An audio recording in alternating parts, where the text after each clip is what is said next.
In the wake of the world's divide between light and darkness, born in the slums of a small village nested in drugs, violence, and morality, there was a man named Evander.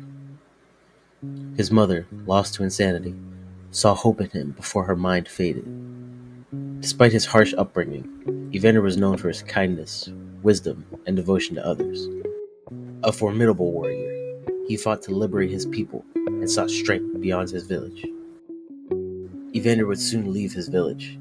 He was tired of his training regimen, tired of living an impoverished life, and tired of wondering if he had enough power to protect his family. Evander went on a journey for strength and energy that would give him the means to liberate his village from poverty and bring honor to his family's name. He found his destiny to train at the infamous Dojo and compete with the universe's greatest warriors in a tournament called the Torii Series.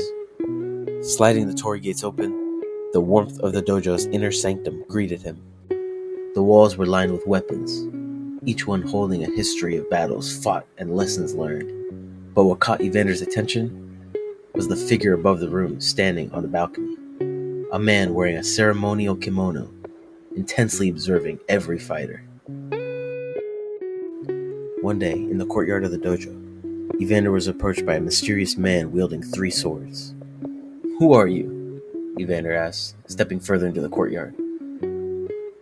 Wiping the blood from his blades on the bodies he had slain, the man looks at Evander and says, "My name's Night Scream. You are?" "Evander," he replied. "I'm here to compete in the Torii Series." Night Scream's eyes brightened with a smile.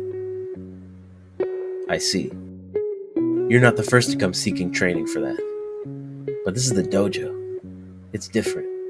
It's not just about winning. It's about finding something deeper within yourself."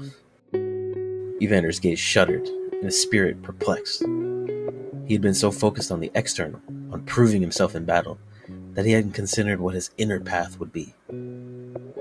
"I only care about honor through victory," Evander frustratingly admitted.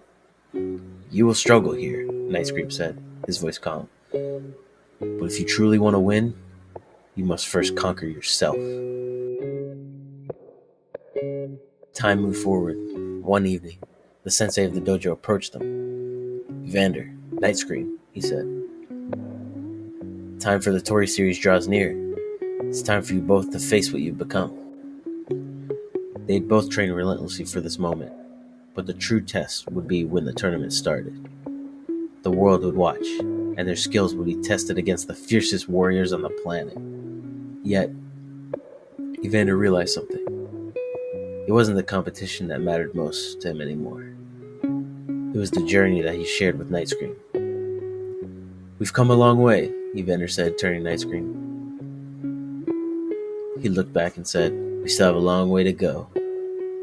They walked through the gates and entered the tournament. As they faced opponents from all over the world, they fought not only for victory, but for each other.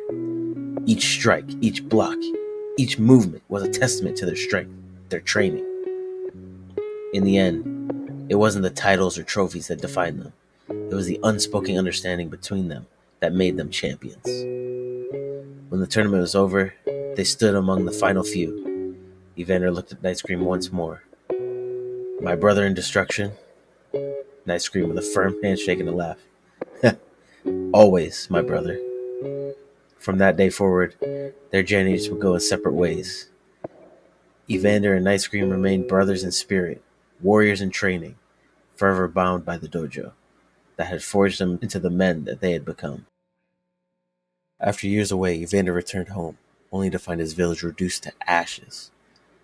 Unable to cope with the intense sorrow, Evander sought refuge in the one place that offered temporary solace: the dimly lit confines of Club FMB, a rundown nightclub at the edge of the city. Consumed by grief, he drowned himself in vice, seeking solace in a world of sin. One night, as riots raged and chaos swallowed the city, celestial beings, angels of the angel army, appeared before him. Offering a place among the divine, they demanded his decision. When he hesitated, betrayal struck. Instead of salvation, the angels cast him into the depths of hell. In the inferno, Evander endured endless torment. But rather than breaking, he embraced the flames, shedding his humanity for power. His body transformed, obsidian violet skin, molten fire coursing through his veins, and his eyes burning with vengeance. No longer Evander, he became Geno, a name that carried rebirth, the weight of his torment, and the promise of his vengeance. Rising from hell, Geno waged war against the heavens, fueled by betrayal and wrath. No chains could bind him, no force could stop him. With every soul he consumed, his strength grew. And as he ascended from the abyss, one truth remained. There was no salvation, only retribution.